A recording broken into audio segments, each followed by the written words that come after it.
Yes, sir. Please begin.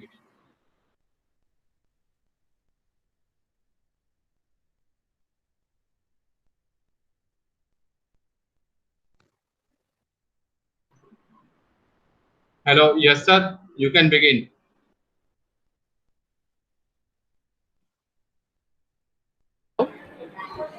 हाँ sir. Hello. Hello. हाँ same sir, एक मिनट सर। जी सर इधर sir. Yes, sir. Okay, I can start ना? Yes, you can say. You are live. Okay sir, thank you very much, thank you sir.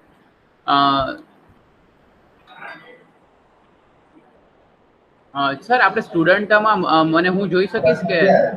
ના sir, students ની link અલગ છે, streaming start થઈ ગયું છે. ઓકે, એ થેન્ક લોકો યુ. સ્ટ્રીમિંગ લિંક પર જોઈન હતા. Okay, thank you sir, thank you very much, thank you very much. Okay. Good morning all of you, sir.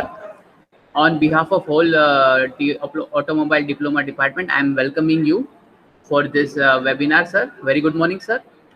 Good morning. Thank you, sir. And now, before sir start his webinar, I would like to introduce sir. Sir name is Saeed Pathan, sir. I'm very glad to tell you that sir is our alumni. Sir was in 2006 batch of diploma in Parul University. Sir has 4 years of experience as a floor in charge at Mercedes-Benz, Dubai, and now sir is working as a technical manager at Mercedes-Benz in Mumbai. Sir, we are really glad to have you on this webinar. Sir, I'm really inviting you to take webinar and share your experience and knowledge to newly our diploma students so that they can enhance their knowledge and they have live guidance from you. Thank you, sir. Thank you. Thank you. Yes, very good morning to all of you.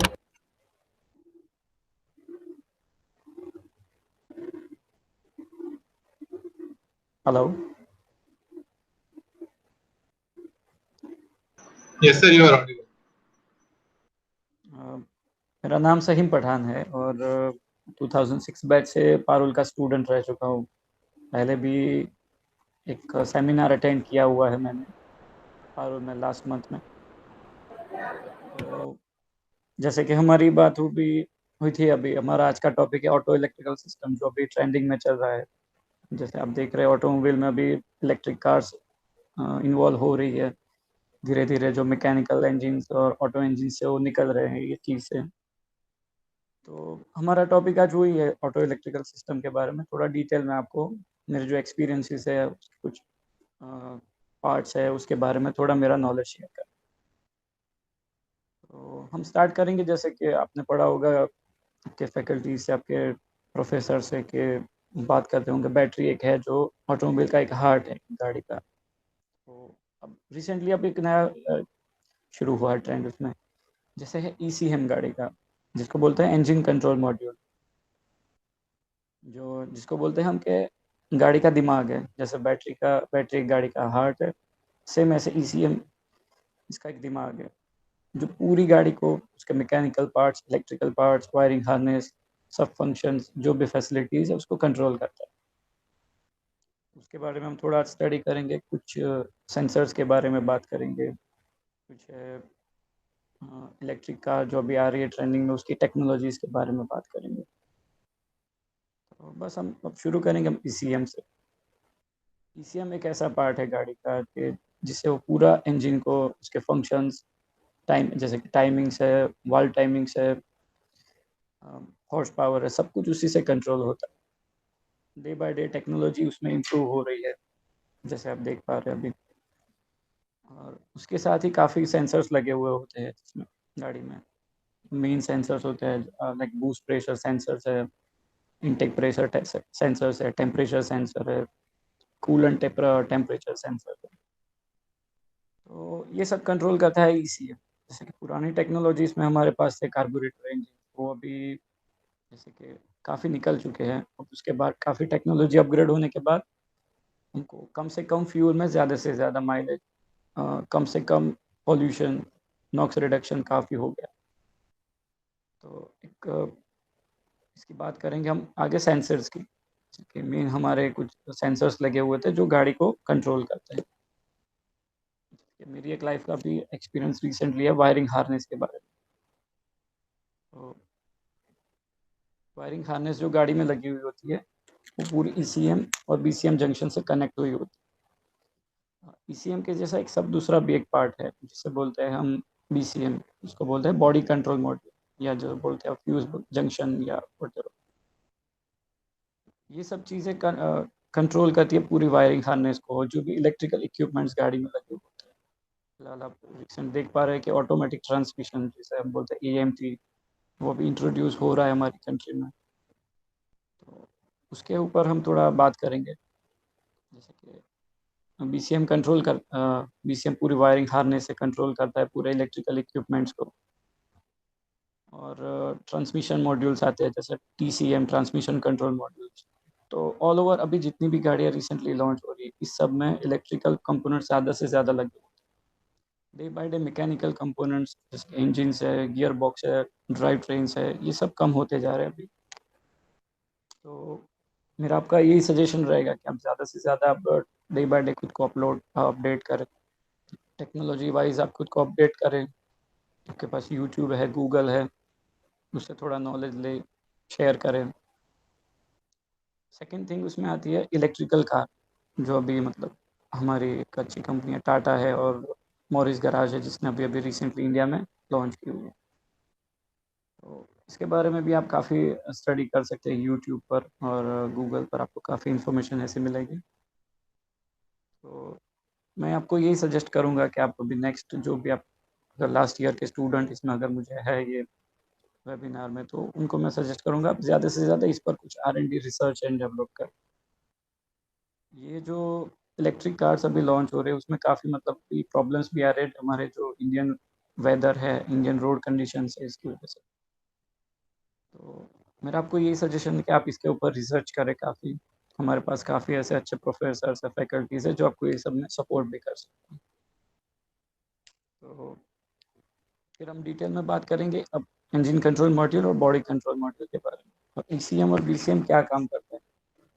जैसे last lecture में हमने auto engines के बारे में बात की थी, कुछ लाइफ एक्सपीरियंसेस मैंने मेरे शेयर किए थे। तो ईसीएम एक ऐसी चीज़ होती है जो इसका ब्रेन है गाड़ी की।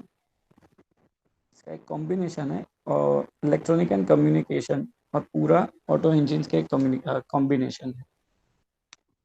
जैसे ईसीएम के अंदर कुछ प्रोग्राम्स किए हुए थे पहले से जो इंजन्स को पहले से ही कंट्रोल कर रहे होते।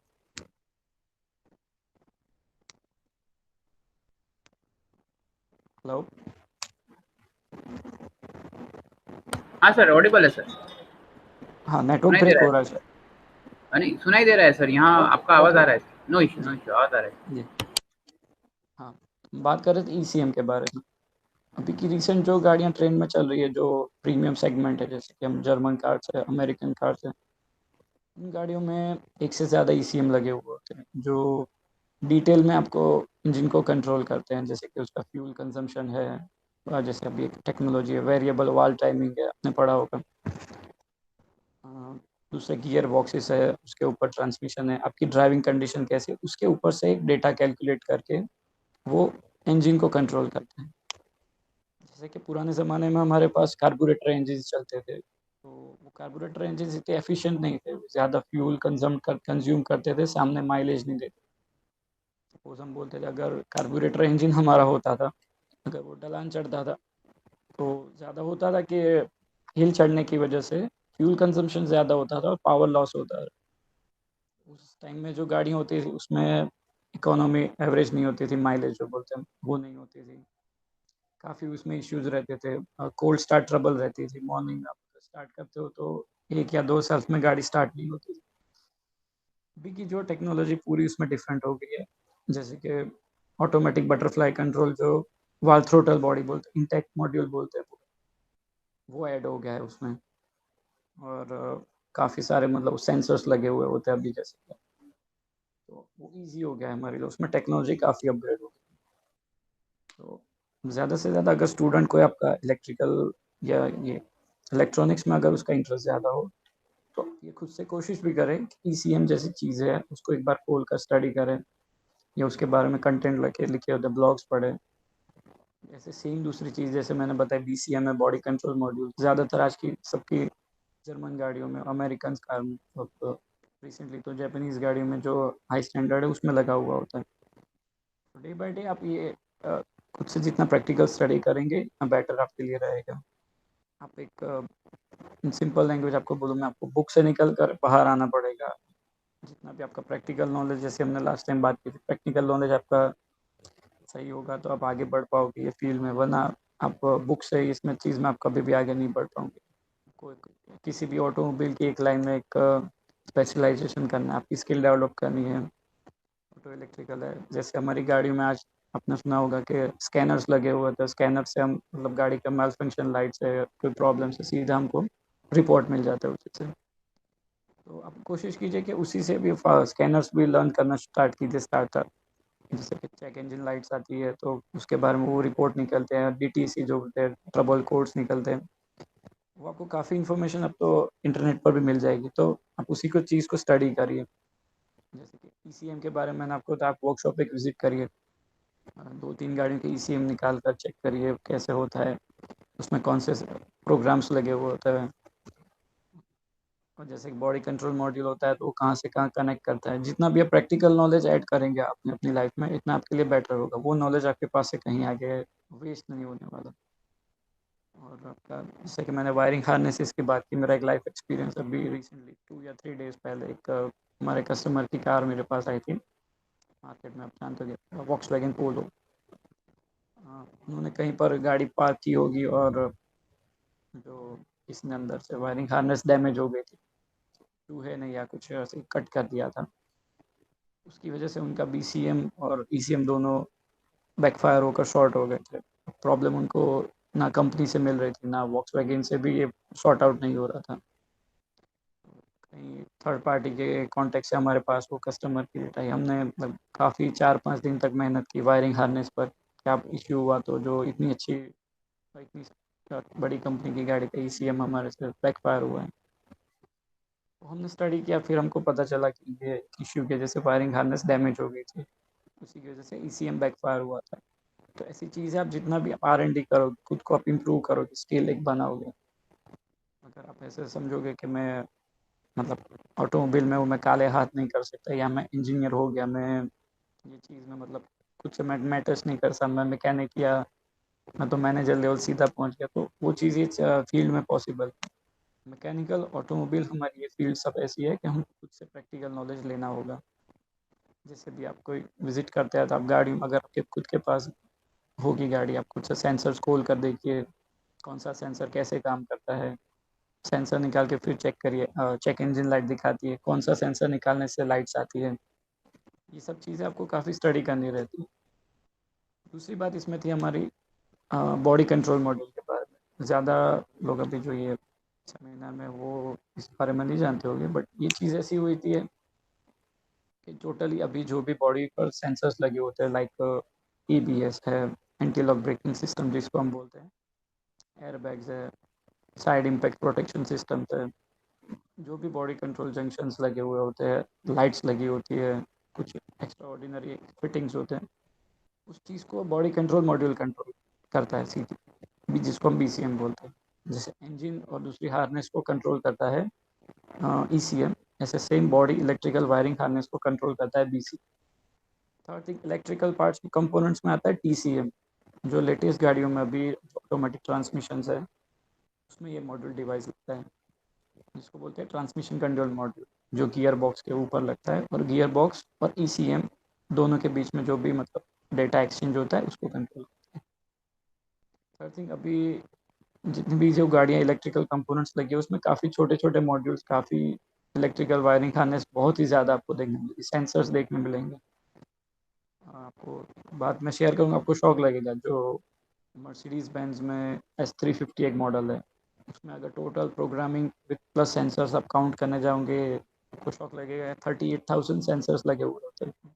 38,000 सेंसर्स पर मोर देन 1.5 lakhs प्रोग्राम्स। इतने प्रोग्रामिंग उसके ECM में किए होते हैं। प्लस उसमें एक जैसे हम प्लेन में बोलते हैं, एयरक्राफ्ट में एक लगा हुआ होता है ब्लैक बॉक्स, सेम ऐसा एक डिवाइस लगा होता है उसकी ट्रंक में, जो गाड़ी की पूरी मूवमेंट को, ड्राइविंग कंडीशंस को, ड्राइवर्स की ड्राइवर हैबिट्स को सब कुछ कॉपी करता है और उसको उसके ऊपर से रीमैपिंग करके ECM को रिस्पॉन्स करता है। उसकी वजह से माइलेज में भी डिफरेंस आता है। कुछ जो इंजन के पार्ट्स होते हैं उसकी वियर एंड टीयर भी कम हो जाती है। जो वाल्व टाइमिंग्स होता है वो भी एडवांस होता है। अगर स्पार्क प्लग होता है तो उसका स्पार्क प्लग का पूरा टाइमिंग चेंज होता है। तो डे बाय डे अब टेक्नोलॉजी जा रही है इलेक्ट्रिकल की तरफ। इसको अभी हमारे इंडिया में काफ़ी वक्त लगेगा, बट आपके लिए अभी ये गोल्डन टाइम है। लास्ट ईयर बैच के स्टूडेंट्स इसमें है तो उनके लिए ये गोल्डन पीरियड है कि उस बारे में स्टडी करें। गैसोलीन इंजन हम धीरे धीरे हमारे ऑटोमोबाइल से निकलते जा रहे हैं, but it will take time. तो मेरा सबसे सजेशन यही है, आप ये सब पे प्रैक्टिकल नॉलेज बटोर लें। ज़्यादा से ज़्यादा आप स्टडी करें। इलेक्ट्रिकल कार है हमारी एक, अभी टाटा ने लॉन्च किया नेक्सॉन EV इलेक्ट्रिकल व्हीकल। हो सके तो आप वर्कशॉप विजिट कीजिए उनका, टाटा का, और गाड़ी के बारे में स्टडी कीजिए, उनका क्या मैपिंग रहता है, कैसे रहता है। ज़्यादा से ज़्यादा हो सकता है अगर आप मिलजुल के एक स्कैनर परचेज कर लीजिए, उससे आपको इजी रहेगा कि कौन सी गाड़ी में कैसे फॉल्ट आता है। स्कैनर्स में एक्चुएशन टेस्ट होते हैं, फ्रीज फ्रेम डेटा होते हैं। कुछ स्टूडेंट्स को यहाँ पर एक उसका नॉलेज होगा, फ्रीज फ्रेम डेटा किसको बोलते हैं। कुछ होता है कि भी एक अच्छी एक फील्ड भी है जिससे ECM रिपेयरिंग हमारे वहाँ स्टार्ट हुआ है। ये हमारे इंडिया में ही पॉसिबल होता है जो रिपेयरिंग होता है। तो ये चीज़ में भी आप आपके आगे बढ़ सकते हैं। ECM रिपेयरिंग होता है, BCM रिपेयरिंग होता है, उसका रीपैम्पिंग होता है, रीप्रोग्रामिंग होता है। ये फील्ड में अगर आपको आगे बढ़ना है, अगर आप टेक्निकली साउंड हो, आपको इसमें ज़्यादा इंटरेस्ट, आपको पैशन हो या इलेक्ट्रिकल का, तो ये चीज़ आपके लिए काफ़ी आपको अपनी पैशन भी एंजॉय कर सकते हो और ये आप अर्न भी अच्छा कर सकते हो। इसका टाइम है अभी। तो ECM BCM है, TCM, ये सब काफ़ी चीज़ें हमारे वहाँ रिपेयर होती है, रीप्रोग्रामिंग होती है।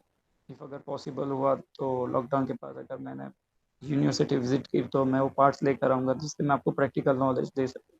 या इफ़ पॉसिबल हुआ तो हम ऐसा कोई विजिट अरेंज करेंगे आनंद में, ताकि मैं आपको ये सब चीज़ें डिटेल में शेयर कर सकूँ। यूट्यूब वीडियो कॉल में या वेबिनार से तो इतना पॉसिबल नहीं है कि जो चीज़ मैं प्रैक्टिकली आपको समझा सकूँ। बट इन शॉर्ट मेरा कहने का मतलब है कि आप प्रैक्टिकल नॉलेज इलेक्ट्रिकल में भी रखिए। जैसे ऑटो इंजन्स में आपको सिंपल एक बेसिक फंडा ऑटोमोबाइल स्टूडेंट को पता होती है। 4 स्ट्रोक इंजन में होता है inlet compression, power and exhaust stroke. Same ऐसा ऑटो इलेक्ट्रिकल सिस्टम में भी काफ़ी आपको R&D करना पड़ेगा, तो तभी आप आगे बढ़े। मेरा मैंने एक मारुति सुजुकी के साथ भी काम किया था, उसके साथ भी मेरा एक लाइफ एक्सपीरियंस ऐसा रहा था। को पता होगी मारुति सुजुकी स्विफ्ट मॉडल जो आता है, कस्टमर का एक इश्यू था कि जब भी वर्कशॉप से गाड़ी चेकअप करते थे, कोई इंजन लाइट, कोई चेकिंग लाइट नहीं आती थी, कोई माल फंक्शन लाइट, कुछ भी नहीं। यहाँ से गाड़ी हम डिलीवर करते थे, उसके बाद 100-150 किलोमीटर गाड़ी रन करने के बाद अचानक से बंद हो जाती थी। कोई माल फंक्शन लाइट, कोई चेकिंग लाइट नहीं आती थी, गाड़ी स्टार्ट नहीं होती थी, सिर्फ क्रैंकिंग होता था। हमारे अच्छे से अच्छे टॉप सीनियर मैकेनिक्स थे, टेक्नीशियन से, सब उस पर स्टडी कर कर थक गए। इश्यू क्या हो रहा है, कुछ भी उसमें फॉल्ट नहीं मिल रहा था ना। स्कैनर में जो मारुति का एक स्पेशल टूल होता है उसमें भी वो चीज़ डिटेक्ट नहीं कर पाते कि इश्यू क्या हो रहा है। फिर हमारे जो कस्टमर थे उन्होंने काफ़ी मतलब इशू बनाया कि चीज़ क्या हो रहा है। किस हमने काफ़ी जो इंजीनियर्स थे उन्होंने भी उसके ऊपर मेहनत की, कोई सॉल्यूशन नहीं आ रहा था। काफ़ी 2-3 महीने तक हमारे वर्कशॉप में गाड़ी खड़ी हो गई थी। उसके बाद जो मारुति का हमारा गुड़गांव प्लांट है, वहाँ से भी हमारे जो प्लांट से इंजीनियर ने विजिट की, वो भी समझ नहीं पा रहे थे क्या इशू हो रहा है। उन्होंने बताया कि हम, जैसे आपको पता होगा, हाई प्रेशर पंप बोलते हैं, इंजेक्टर्स बोलते हैं, low pressure pump, LPP, HPP, हमने सब कुछ चेंज किया। 1.5-2 लाख रुपए एक्सपेंस लगा दिया, फिर भी वो प्रॉब्लम सॉल्व नहीं हो पा रहा था। सेम इशू हो रहा था, 100-150 किलोमीटर गाड़ी चल रही थी, फिर भी वापस से बंद हो रही थी। उसके बाद हमने काफ़ी उसके पार्ट्स चेंज कर दिए, जितना गाड़ी की प्राइस नहीं थी उससे ज़्यादा कंपनी ने उसके ऊपर पैसे लगा दिए। स्कैनर्स में भी कुछ डिटेक्ट नहीं हो पा रहा था। उसके बाद हमने कंपनी ने गाड़ी वो खुद से खरीद ली और उसके बाद उसके ऊपर R&D किया।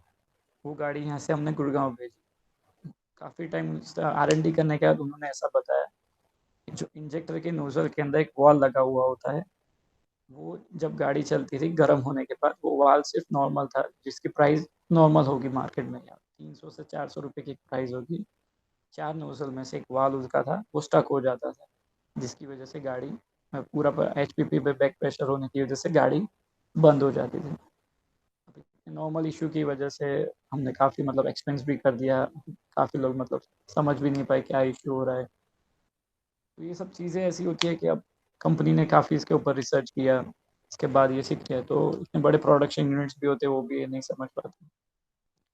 तो मैं आपको इसीलिए सजेस्ट करता हूँ कि आप खुद से भी स्टडी करें। कोई भी अगर आप वर्कशॉप आपके कॉन्टैक्ट्स में है तो, या आपके कोई ना कोई विजिट होती है, ट्रेनिंग्स होती है, तो आप उसमें जाकर आप अटेंड करें। कोशिश करें खुद से लर्न करने की। आप एक कॉलेज में बैठोगे तो आपको एक बुक में जो होगा वही होगा, आपके फैकल्टीज़ का जो नॉलेज होगा वो सिखा पाए।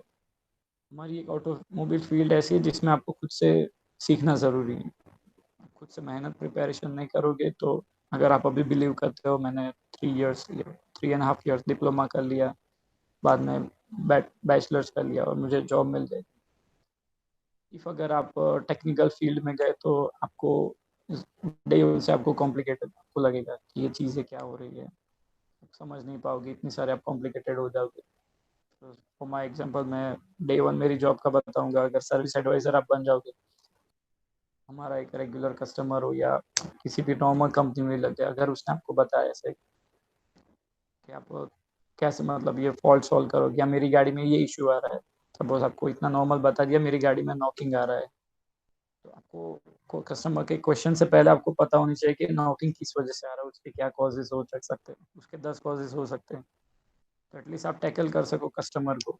या अगर आप खुद का भी बिजनेस करते हो तो आपके साथ अगर होता है कि आपने अंडर में टेक्नीशियंस रखे हुए हैं, तो वो चीज़ अगर टेक्नीशियंस भी आपको उल्लू बना सकते हैं अगर आपके पास प्रैक्टिकल नॉलेज नहीं हुआ तो यही चीज़ में ज़्यादा मैं जाऊँगा। ये सब चीज़ें सेंसर्स में आपको वर्बली अभी आपको ECM, VCM, TCM सब कुछ इलेक्ट्रिकल है, कार्स है, मैं आपको सब कुछ बोल दूँगा। बट वर्बली आप ये चीज़ ये कॉन्फ्रेंस से नहीं समझ पाओगे। पर मेरा एक मोटो यही है कि आप खुद से जो ग्रुप्स बनाएं अंदर अंदर, जो भी अच्छे मतलब स्टूडेंट्स हो, जो एक्सपीरियंस हो, जिसकी स्किल पावरफुल हो, आप अंदर ही अंदर मिलकर एक सेमिनार्स अरेंज कीजिए, दूसरे स्टूडेंट को सपोर्ट कीजिए, डिस्कशन कीजिए, मीटअप रखिए, वीकेंड्स में आप जाइए, कोई ना अच्छे अच्छे वर्कशॉप जो ऑथोराइज्ड होते हैं, जिसके पास टूल्स होते हैं, स्कैनर्स होते हैं। अगर स्कैनर्स की भी प्राइस अभी ज़्यादा नहीं होती है, आप सब कंट्रीब्यूशन में करके एक स्कैनर सेट कर सकते हैं। जिस स्टूडेंट की गाड़ी हो उसके ऊपर R&D रिसर्च कर सकते हैं। अगर आपके पास कैपिटल हो या ऐसा कुछ अरेंजमेंट हो तो आप की नॉर्मल कार को भी इलेक्ट्रिकल कार में कन्वर्ट कर सकते, हाइब्रिड एक मॉडल बना सकते हैं। तो ये सब चीज़ें हमारी फील्ड में काफ़ी मेंट अब डे बाय डे हमारी फील्ड एक ऐसी हो गई है, जैसे कि हमारे फ़ोन में एक एंड्रॉयड वर्जन चलता है, हमारी फील्ड में हम सबको, मुझे भी, आपको भी, सबको अपग्रेड करना पड़ता है। अगर डे बाय डे हर रोज़ नई गाड़ी लॉन्च होती है, हर रोज़ नई टेक्नोलॉजी आती है, तो ये चीज़ें भी आपको खुद ना डे बाय डे अपग्रेड करनी रहती है। अच्छी मैगजीन्स हमारी चलती है, अच्छे इंस्टाग्राम पर है, अच्छे यूट्यूब पर चैनल्स है, इंस्टाग्राम पर पेज है, आपको भी उसमें भी आपको इन्वॉल्व होना है।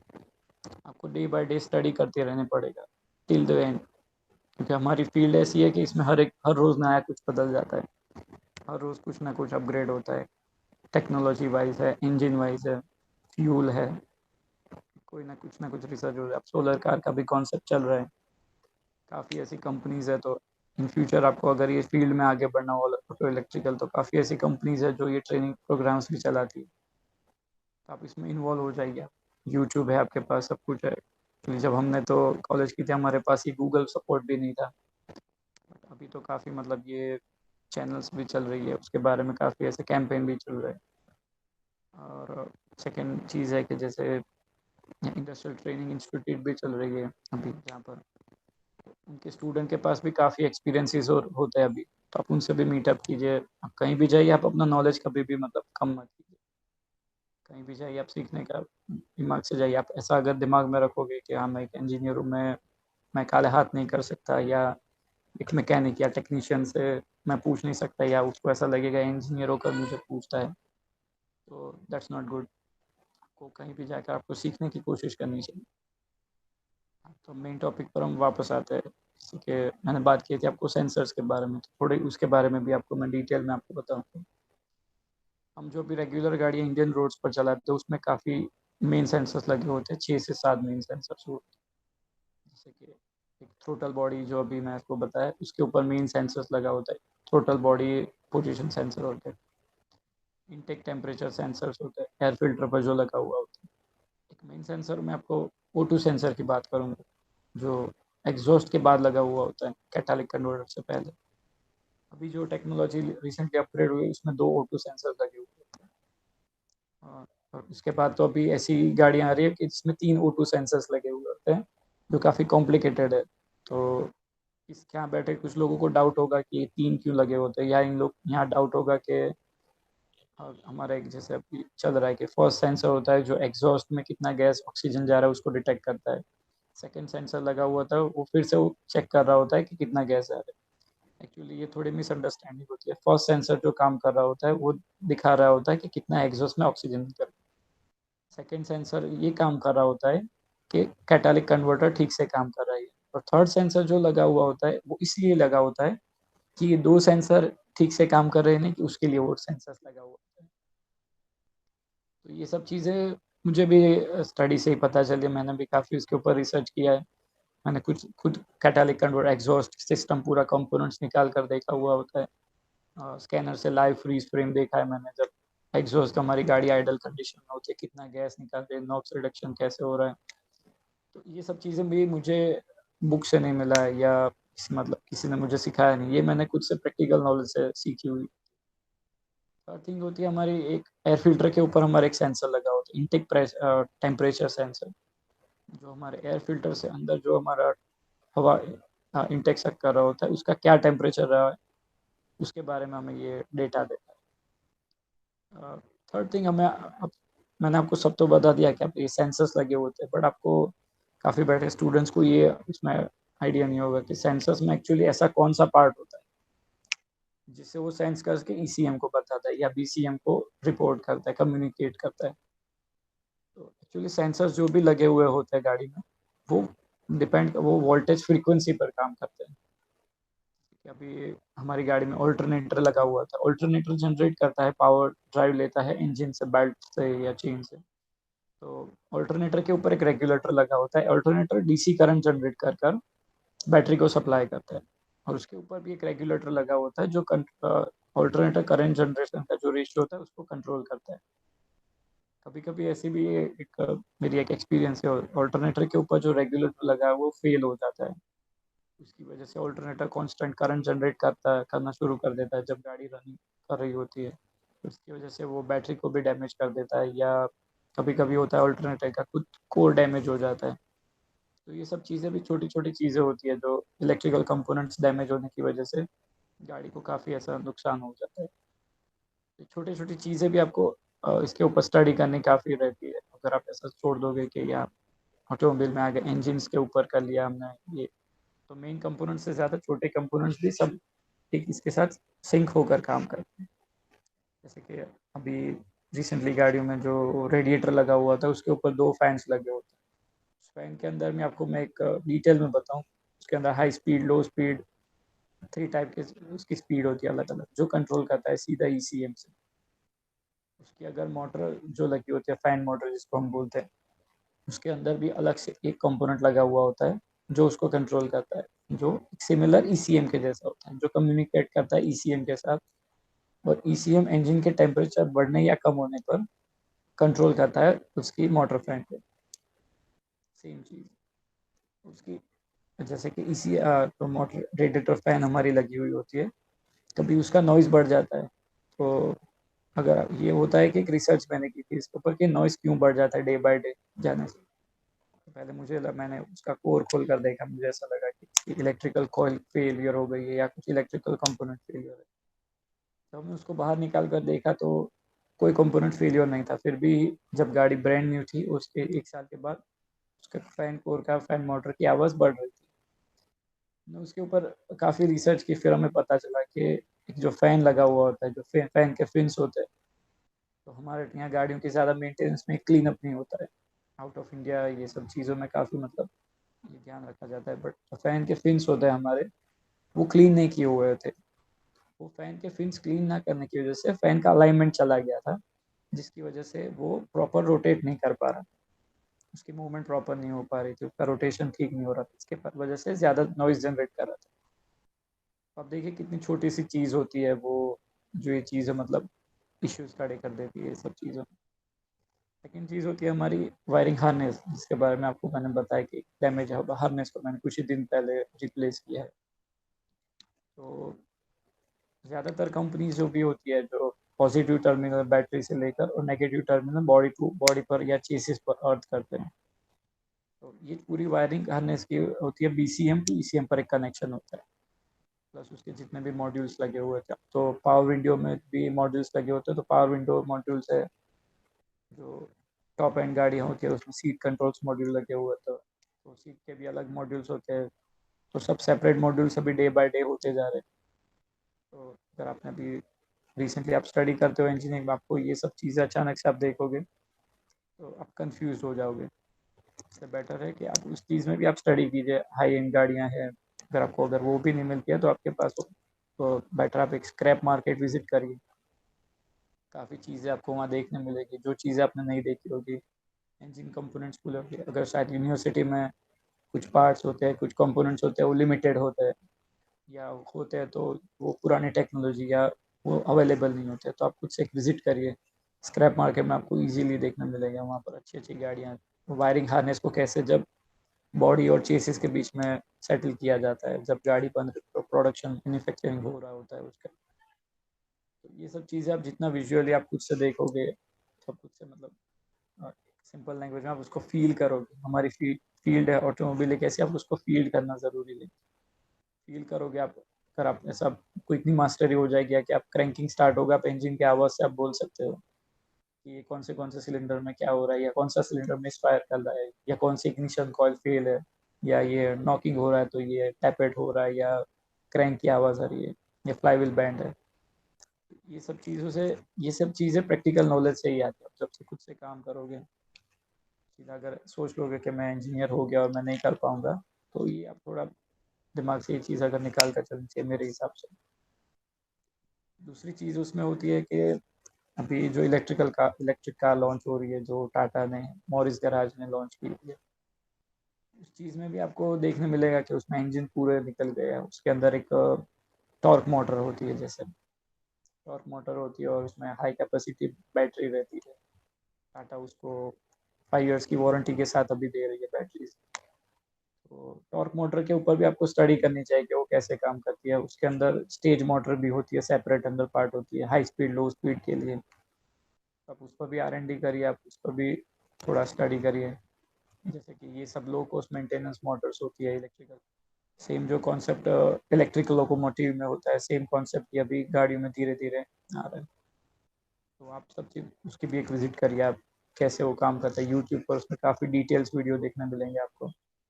उसमें भी काफ़ी ऐसे इलेक्ट्रिकल कंपोनेंट्स लगे हुए होते हैं, इसमें PCM लगे हुए होते हैं, BCM लगे, उसका पूरा प्रोग्रामिंग अलग होता है। सेकेंड थिंग एक चीज़ होगी, अगर आपको कोई आपके यहाँ पर जो स्टूडेंट मुझे सुन रहे हैं, उसमें कुछ स्टूडेंट जो कंप्यूटर में एक्सपर्ट है या IT फील्ड में है और ऑटोमोबाइल फील्ड में भी स्टडी भी कर रहे हैं, तो उनके लिए मैं आपको सजेस्ट करना चाहूँगा, PCM रीप्रोग्रामिंग होता है। PCM प्रोग्रामिंग के बारे में आप स्टडी कर सकते हैं, इसका भी आपका फ्यूचर का एक स्कोप अच्छा है। आप काफ़ी चीज़ें उसमें मतलब आगे बढ़ सकते हो, और ये फील्ड हमारी काफ़ी मतलब डे बाय डे इम्प्रूव हो रही है।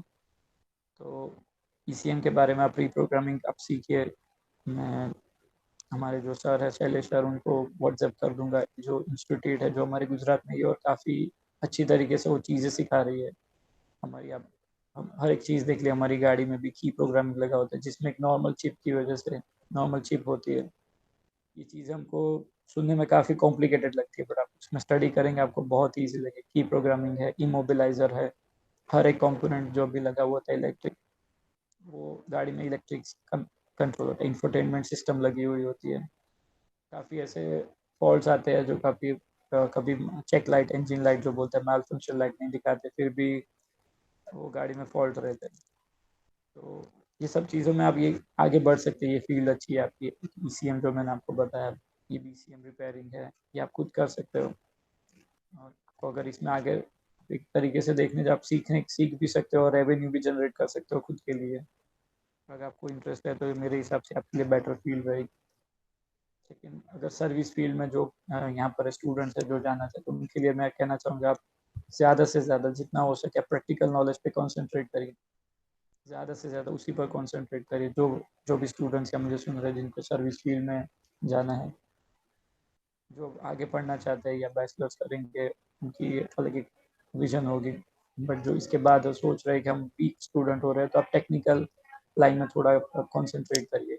और किसी ना किसी एक फील्ड में, या ऑटो इंजन है, ऑटो इलेक्ट्रिकल सिस्टम है, एरोडायनामिक्स है, काफ़ी हमारी चीज़ ऑटोमोबाइल में भी ऐसे ऐसे सेक्शन है, ऐसे फील्ड्स हैं जिसमें आप स्केल कर सकते हैं। आप किसी भी एक चीज़ में स्पेशलाइजेशन कर लीजिए, या इलेक्ट्रिकल सिस्टम है या कंपोनेंट्स है, या आपको सर्विस फील्ड में जाना है, तो आप उसी हिसाब से आप खुद को डेवलप कीजिए। ये सब चीज़ें फील्ड में जाने से आपको पहले एक प्रैक्टिकल नॉलेज काफ़ी होना ज़रूरी है। चाहे आप किसी भी इसमें जाओ, एक्सपेक्ट आप सेल्स में जाओगे, उसके लिए उससे अलग चीज़ है। तो अपना लाइफ एक्सपीरियंस शेयर कीजिए किसी से भी, किसी मैकेनिक टेक्नीशियन जो आपको लगता है कि हाँ इसके पास अच्छा नॉलेज है, तो उससे भी आप सीखिए। वीक डेज में, या आपको कॉलेज खत्म होने के बाद आप जा सकते हैं, विजिट कर सकते हैं। और ये मेन चीज़ हमारा जो टॉपिक था, auto electrical components and systems. Auto electrical, ये सब कंपोनेंट्स आपको जो भी ज़्यादा से ज़्यादा कंपोनेंट्स लगे होते हैं, उसमें कोई मूविंग हमारे इलेक्ट्रिकल कंपोनेंट्स नहीं होते हैं। सब कुछ सर्किट बेस्ड होता है, पीसीबी बेस्ड होता है। कोशिश कीजिए आप एक नॉर्मल 100-150 का एक सोल्डर मशीन मिलता है, उससे आप कोशिश कीजिए जो डेड पार्ट्स होते हैं उसको रिपेयर करने का। हम चीज़ को खोल कर देखिए, मैग्नीफाई ग्लास लगा के कौन सी आईसी लगी होती है, उसमें बहुत डिटेल पार्ट्स लगे होते हैं। कुछ ऐसे उसमें कॉम्प्लिकेशन ऐसे होते हैं कि जैसे हमने तो रिसेंटली मैंने एक गाड़ी में इंजेक्टर नोजल्स जो बोलते हैं डीजल गाड़ी में, डेल्फी एक कंपनी है बहुत बड़ी, उस गाड़ी की नोजल्स लगी हुई होती है। अब वो गाड़ी की नोजल्स अगर मैं क्लीन करता हूँ या सर्विस करता हूँ या उसकी नोजल टिप मैं चेंज करता हूँ, तो मुझे ज़रूरी है कि वो गाड़ी, अगर मैं नई नोजल्स डाल दूँगा फिर भी वो गाड़ी स्टार्ट नहीं होगी। यहाँ पर ज़्यादातर उन लोगों को लगता होगा कि नई नोजल डाल दी क्यों स्टार्ट नहीं होगी। तो इसके लिए मस्ट है कि ईसीएम प्रोग्राम करना ज़रूरी है। नोजल पर छोटे डिजिट में सीरियल नंबर लिखे होते हैं, जो सीरियल नंबर हमको इंजेक्टर कोडिंग जो बोलते हैं, इंजेक्टर को कोड करना ज़रूरी होता है। ये सब छोटी छोटी चीज़ें इसमें मैटर करती है। जैसे ईसीएम से इसको लिंक अप करना होता है, उसका मैच करता है, की कोडिंग जैसे की मैच कर रहे होते हैं, सेम ऐसा इंजेक्टर्स में भी होता है। तो ये सब चीज़ें, छोटी छोटी चीज़ें आपको खुद से ही आएगी नॉलेज से। अगर जब आप जैसे काम करना स्टार्ट करोगे, अगर होता है आप किसी की, आपके आसपास भी नेबर्स में भी रहे होंगे, कहीं ना कहीं वर्कशॉप भी होंगे इनके, आप विजिट करिए उनके वहाँ पर, आप देखिए, सीखिए किसी टेक्नीशियन के सामने। अपना नॉलेज मत शेयर कीजिए पहले, पहले आप ऐसे ही सीखिए। आप एक बिगिनर हो, इस हिसाब से आप किसी के सामने आप जाकर आप अपना नॉलेज शेयर करोगे तो उसको फील होगा कि ये मुझसे ऊपर है, या मेरे सामने मतलब एटीट्यूड दिखा रहा है। तो आप छोटे बच्चे की तरह उसके पास जाके हर एक चीज़ सीख सीख सकते हैं। कभी कभी ऐसा भी होता है कि हमारे इंजीनियर से ज़्यादा टेक्नीशियन के पास ज़्यादा नॉलेज होता है, तो उनको पता होती है कि ये चीज़ करनी पड़ेगी, ये कैसे काम करता है। उनमें और हम में इतना ही डिफरेंस होता है कि हम स्टडी करके आए होते हैं, वो अपने एक्सपीरियंस से आए होते हैं। हम दोनों, हमको इस चीज़ का कॉम्बिनेशन बनाना होता है कि हम स्टडी भी कर रहे हैं और साथ में हमको टेक्निकल भी नॉलेज चाहिए।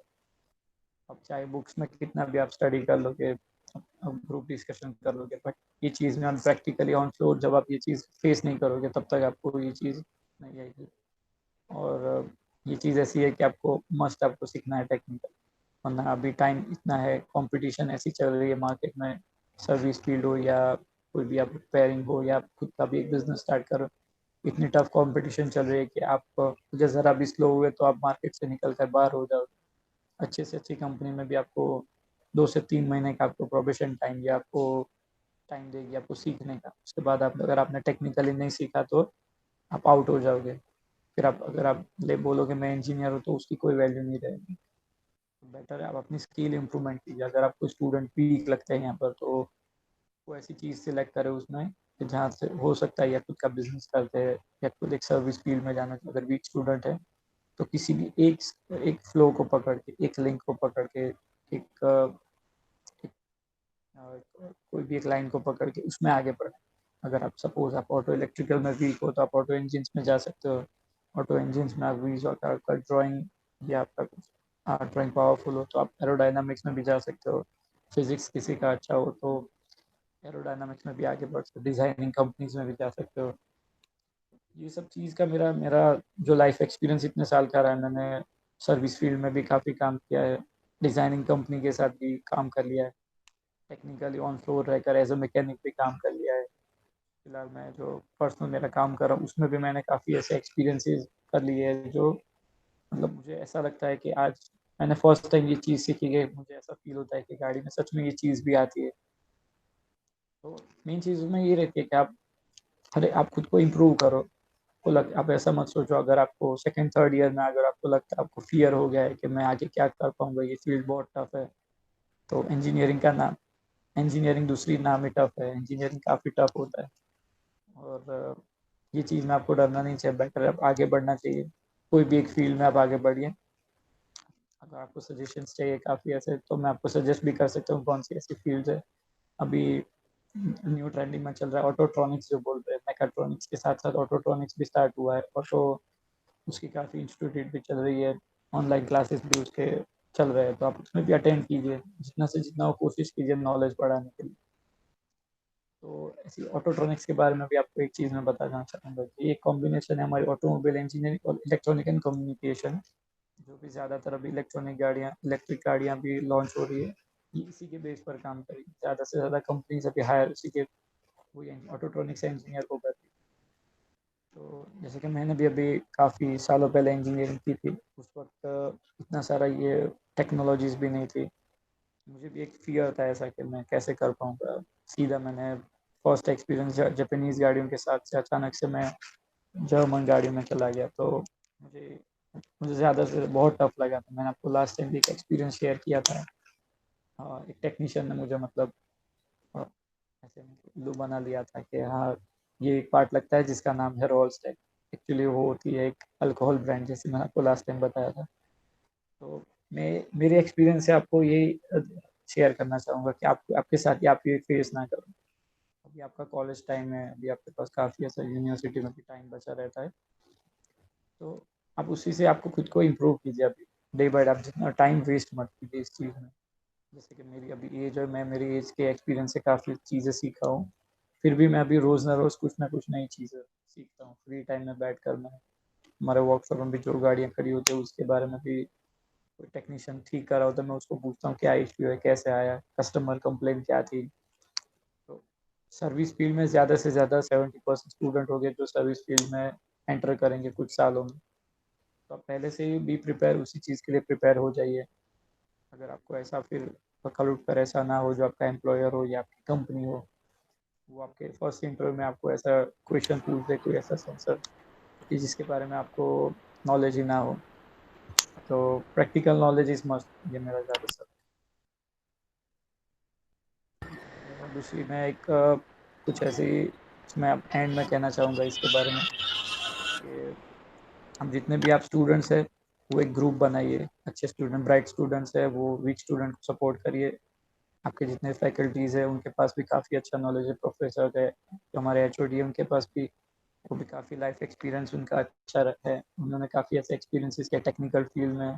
तो ग्रुप बनाकर दोनों काम कीजिए, आप साथ साथ आगे बढ़िए उसमें। और ज़्यादा से ज़्यादा हो सके टेक्निकल नॉलेज के साथ आप अच्छे ऑथोराइज वर्कशॉप हो उसकी विजिट करिए। मैं आपको 1 घंटे का या 24 आवर्स का भी लेक्चर दूंगा, आपको वो चीज़ फील नहीं हो पाएगी जो आपको प्रैक्टिकल नॉलेज में हो पाएगी। ओके सर, जी same sir, thank you yes very much sir. वो रॉयल स्टेक वाला अच्छा था सर, मेरे साथ भी ऐसा हो गया है। I was in LNT basically, और जब यस मैं इनिशियली ज्वाइन किया था ना सर, तो जी एक सर। सिंपल एक मिनट का काम था, वो बोल्ट निकालना था, और जी मुझे सर। ऐसा कहा था कि इसमें पूरा दिन लगता है मेरे मैकेनिक ने। जी और सर। फिर मुझे पता चला कि अरे इसमें तो सिर्फ 10 मिनट का काम था। सो यस ऐसा होता है, मैकेनिक लोग बहुत मजाक उड़ाते हैं जब आप नए नए हाँ, एनरोल होते हैं ना, ये तो ये होता है सर, मेरे साथ भी हुआ था ऐसा। मैं तो स्टूडेंट को यही सर चीज़ हाँ, बोल रहा था कि ज़्यादा से ज़्यादा पहले आपके पास अभी काफ़ी टाइम है और ये इंडस्ट्री अभी डे बाय डे अपग्रेड हो रही है। टेक्नोलॉजीज़ भी आप देख रहे हैं कितनी अचानक से एक्सट्रीम बूम पर चल रही है। तो आप ऐसे ही डेफिनेटली खुद को इम्प्रूवमेंट करेंगे। बेसिकली यूट्यूब सर, भी है। हाँ अपना फील्ड ऐसा है ना कि पढ़े आप by by reading the books आपको नॉलेज नहीं आएगा, you have yes to, yes आपको हाथ काले करने पड़ेंगे बेसिकली, श्योर सर सिंपल हाँ सर। है अगर कि क्या? वो हाँ जी सर, हाँ अगर सर, कोई सोचता है कि मैं मतलब काले हाथ नहीं करूँगा, नहीं मैं करके तो ऑटोमोबाइल मेरे इंजीनियर बन जाऊंगा तो गलत नहीं, है नहीं सर, सर गलत है, पॉसिबल सही नहीं है सर। पॉसिबल नहीं है, सही है सर, वरना आपके पास नॉलेज कुछ नहीं होगा, आपको पता होगा यस स्ट्रोक कैसे चलता है, लेकिन अगर कुछ प्रॉब्लम आ गया तो आप, मेनली क्या है ना सर कि आपको पैसा किसका मिलता है, प्रॉब्लम सॉल्व करने का जी सर। भाई, और आप प्रॉब्लम कब सॉल्व कर पाएंगे जब आपको प्रैक्टिकल एक्सपीरियंस है। हाँ, प्रैक्टिकल और फ्लो ऑन फ्लोर हाँ, आप काम करोगे और जितने काम भी। कर, और दूसरी भी सर एक एक्सपीरियंस मेरा था जब मैं हाँ मारुति के साथ टेक्निकल मैनेजर में काम कर रहा था। हाँ मैंने वहाँ टेक्निकल बंदों का इंटरव्यू लेना शुरू किया था और उसमें हमारे एक डिप्लोमा की एक फ्रेशर बंदा आया था जो इंटरव्यू के लिए एज अ अप्रेंटिस मैकेनिक के लिए।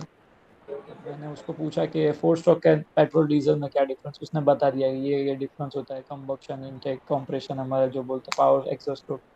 उसके बारे में मैंने उसको ऐसा पूछा कि आपको ये टेक्नोलॉजीज के बारे में क्या है, या डीजल पेट्रोल इंजन से कंपनीज कौन सी बनाती हैं। तो उसने सर इतना मुझे डिप्लोमा इंजीनियर के बंदा इतना सिली आंसर मुझे दिया कि एलजी पायोनियर जियोनी ऐसे बोल के आंसर दिया हाँ था। हाँ हाँ तो मतलब होता है ना कि स्टूडेंट्स आजकल ये फोन्स में भी और सोशल मीडिया में इतने इन्वॉल्व हो जाते हैं कि वो मेन फील्ड से उनकी हमें, डिस्ट्रैक्ट हो जाते हैं सर। सही बात है, सही बात है sir. Okay okay sir, very thank you very much sir, बहुत इंटरेक्टिव सेशंस था सर। जी sir, thank you so much मुझे इलेक्ट्रॉनिक, इनवाइट करने के लिए। अरे नहीं नहीं sir, it's a pleasure to have you in this webinar. Students तो सर थोड़े क्वेश्चंस है हमारे स्टूडेंट्स है कि यस सर जो इलेक्ट्रिकल सिस्टम्स जिस हिसाब से अपग्रेड हो रहा है, जी। सर तो मतलब इंडिया में सर स्कोप आपको क्या लग रहा है कि कितने टाइम तक इंडिया में इलेक्ट्रिक व्हीकल्स का आपका इंफ्रास्ट्रक्चर और ये डेवलप हो सकता है? मेरे हिसाब से जैसा मैंने अभी इसके ऊपर एक केस स्टडी भी बनाई थी, जैसे हमारे वहाँ की रोड कंडीशंस है, फिर हमारे वहाँ भी जो जैसे पॉपुलेशन ज़्यादा है, हम्म, ज़्यादातर हमारा जो मार्केट है वो कैप्चर अभी गैसोलीन इंजन से किया हो, तो हाँ, इलेक्ट्रिकल व्हीकल्स को इंडिया में एंटर होने मिनिमम भी 5 to 10 years लगेंगे। जो टेस्ला मोटर्स है जो वर्ल्ड की मतलब number 1 company number electric one, हाँ। कार बनाती है, टेस्ला ने भी प्लान किया है 2035 तक इंडिया में एंटर होने का, टेस्ला का कोई प्लान है। हम्म, तो अभी हमारी जो मेड इन इंडिया हमारी कंपनी है टाटा नेक्सॉन जो बनाई हुई है फर्स्ट कार हमारी, यस उसको सर। भी काफ़ी रिस्पॉन्स नहीं मिला है अभी जहाँ तक मैंने उसके ऊपर स्टडी की है। तो मेरा स्टूडेंट से ये कहना था कि अगर आप इलेक्ट्रिकल जो भी कंपोनेंट्स या इलेक्ट्रिकल कार के बारे में स्टडी कर रहे हो, तो इस चीज़ को तो एंटर होने में भी काफ़ी टाइम है, तो आप ज़्यादा से ज़्यादा पहले उसके ऊपर R&D करेंगे। अगर आपका खुद का एक फाइनल ईयर प्रोजेक्ट चलता है तो आप उसी पर बनाएं या उसी को किसी कंपनी को प्रेजेंट करें, तो आपके लिए बेटर रहेगा। और इलेक्ट्रिकल गाड़ियों को इंडिया में आने में अभी आई थिंक 5 to 10 years है इनफ है उसके लिए। और इंफ्रास्ट्रक्चर डेवलप करने में भी टाइम लगेगा ना सर यस इलेक्ट्रिकल्स सर के लिए, काफ़ी क्योंकि लगे। आपका चार्जिंग पॉइंट्स एंड एवरीथिंग हाँ, लाइक। चार्जिंग पॉइंट या उसके जो फिलिंग स्टेशन है उसके लिए काफ़ी इंडिया में अभी वक्त लगेगा। और उसके अभी जैसे मैंने एक टाटा नेक्सॉन के कस्टमर से बात की थी, हमारे वहाँ जो एक थिंकिंग होती है ना, जो एक जैसे बोलते हैं हम गुजराती में देसी थिंकिंग होती है, टाटा नेक्सॉन के कस्टमर ने मुझे ऐसा बताया कि सर मैंने गाड़ी तो ले ली बट जो एक फील आती है जो मैं डीजल या पेट्रोल गाड़ी चलाता हूँ, इंजन रोअर करता है, वो फीलिंग मुझे इसमें नहीं आती। तो मुझे ये गाड़ी अच्छी नहीं लगती, चाहे सस्ता भी माइलेज क्यों ना देती हो। फिर चीज़ उसमें होती है कि टाटा नेक्सॉन एक चार्जिंग पॉइंट भी देता है आपको, जो लोग आपके घर पर आके या आपके ऑफिस पर आके सेटअप करके जाते हैं। हमारे वहाँ के लोग अभी कैलकुलेट करते हैं कि अगर इतना मतलब चार्ज किया तो इतना हमारे इलेक्ट्रिकल यूनिट्स जल गए, तो फिर ये कंपेयर टू फ्यूल सेम हो गया। हमारे यहाँ इंडियन मेंटालिटी ऐसी है ना, हम लोग काउंट कैलकुलेट करते रहते हैं हर एक चीज़ को। कितना एवरेज देगी मेन? अभी बोल रहा है कि 1 रुपीज़ में 1 किलोमीटर टाटा बोल रहा है, बट ऑन फ्लोर ये सब चीज़ें पॉसिबल नहीं है। इसको इसमें भी वो लोग काफ़ी R&D कर रहे हैं, टेक्नोलॉजी इम्प्रूव कर रहे हैं, बट 1 रुपीज़ में एक रुपये में 1 किलोमीटर चल रही है नेक्सॉन। नहीं बट सर, लेकिन फ्यूचर तो इलेक्ट्रिकल ही है, अगर हाँ, आपको फ्यूचर इलेक्ट्रिकल है सर, बट बहुत सारे इसमें उसमें कॉम्प्लिकेशंस ज़्यादा रहते हैं अभी। जैसे कि कॉम्प्लिकेशन हमारे ज्यादा रहता है। नहीं, लेकिन सर इसमें क्या था कि कार्बोरेटर इंजन थे तो सब मैकेनिक थे, वो कार्बोरेटर खोल के गाड़ी ठीक करे। कार्बोरेटर जैसे ही आप कार्बोरेटर एब्सोल्यूट हो गया, वो सारे आपके स्क्रैप हो गए, सारे मैकेनिक थे वो यस भी कुछ, क्योंकि अभी सेंसर बेस्ड आ गया है। जी so sir if you want to survive, आपको ये इलेक्ट्रिकल जो सेंसर बेस्ड टेक्नोलॉजी से उसको आपको सीखना ही अडॉप्ट पड़ेगा, करना पड़ेगा आपको अडॉप्ट वो करना ही चीज़ पड़ेगा जी sir definitely sir. Sir thank you very much sir. अभी एचओडी सर हैं सर, वो आपको वोट ऑफ थैंक्स करेंगे सर, और ये सेशन को क्लोज करेंगे सर। जी sir over to Shailesh sir. Thank you, Saim sir. Tremendous knowledge sharing about future trend of gasoline to electric vehicles, different type of sensor nowadays used in the vehicle, control models, electronic control modules, auto transmission control modules, future trend in electric cars, hybrid cars, also importance of scrap market visit, importance of practical knowledge, importance of students WhatsApp group to share technical knowledge, and much more. Such a wonderful knowledge sharing to us. Once again, thank you, Sahil sir. Thank Thank you you. Sir Well. Thank you sir, thank you very much thank sir. You